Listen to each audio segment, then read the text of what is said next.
Okay, I want you to listen to this.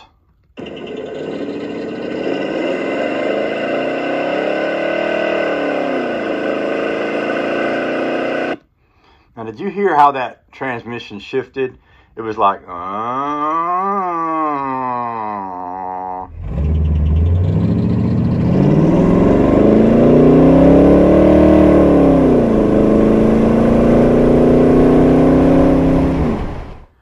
When I was a kid, my dad used to love to have a transmission that would shift so silently that he couldn't hear it. I remember him buying a big old Chrysler Newport and saying, just listen, you can't even tell when the transmission shifts. And that's what he wanted. He wanted a car that was smooth and quiet and, you know, all of that. It's kind of like what I would think of as an old man car. Well, that's not what I want. I want a transmission in any of the hot rod type cars that I have that will jerk a kink in your neck. I want to feel it. I want to have it shift and burn the tires when it shifts. I took a young lady for a ride the other day in the Rambler, and years ago I put a B&M shifter kit in the Rambler, and when it shifted between one gear and the other, it jerked the car. She said, "What's wrong with your car?" And I said, "Ain't nothing wrong with my car. It's supposed to be like that." Well, to make a transmission do that, this is how you do it. You get a B&M shift improver kit for automatic transmissions.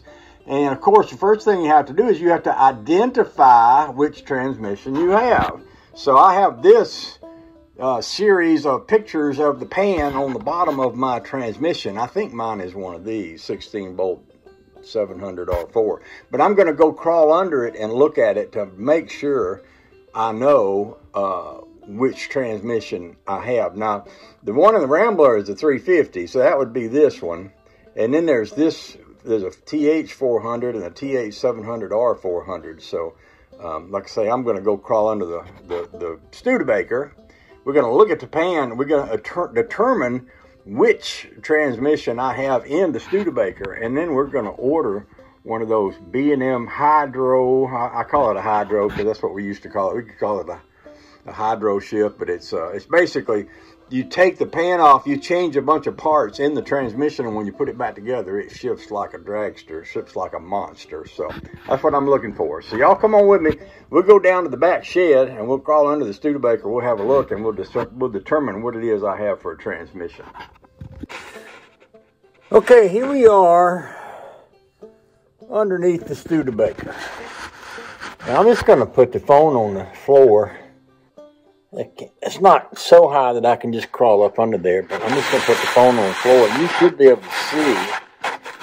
If this is a 700R4, it's going to be a square, rectangular pan with 16 bolts. So I'm going to start right here. 1, 2, 3, 4, 5, 6, 7, 8. Now, if I have 8 bolts on the other side, that's going to be 16 bolts. And if I'm not mistaken, according to my little gas thing that I pulled up on the internet, that makes it a 700 R4.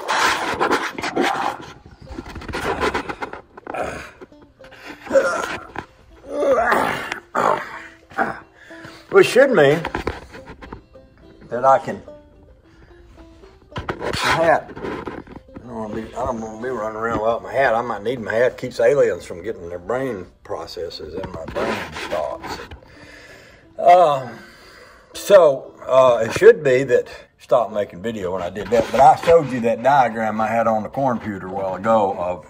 So we'll check that. We'll make sure. We'll go back up here. We'll order one of them kits.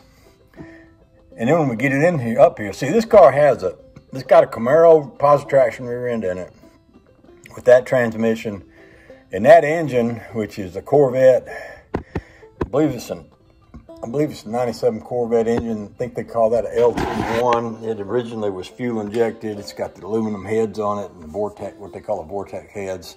It has been changed over to carburation, and me and Bill reworked the carburetor on this yesterday, and it's running real good now. So I'm thinking with that, if I get that kit and put it in this transmission, this thing will bark the tires when it changes gears like the Rambler does. And some of you have heard me do that with the Rambler.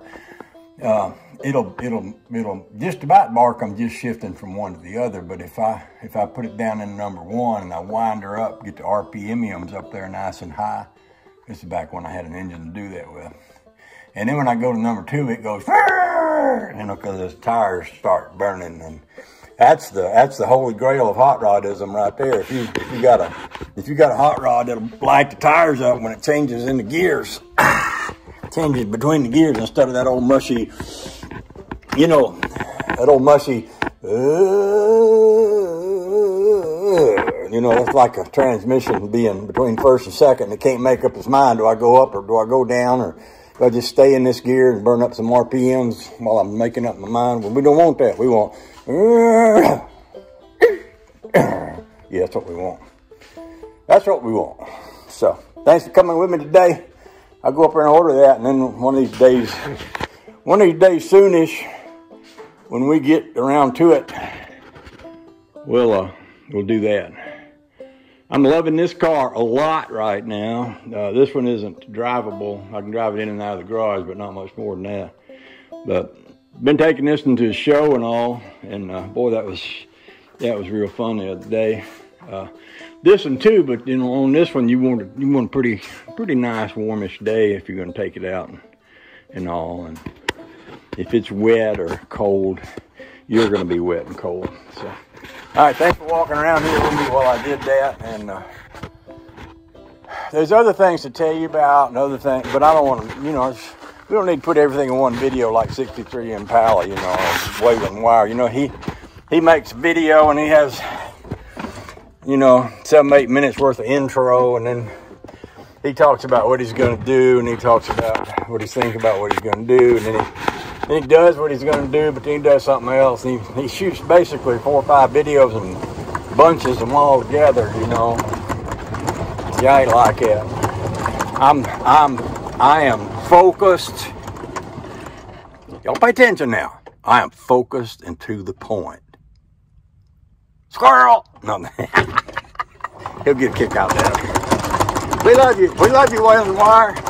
And we're watching you put your truck back together. We know what you're going through out there, buddy, and we stand behind you all the way. Okay?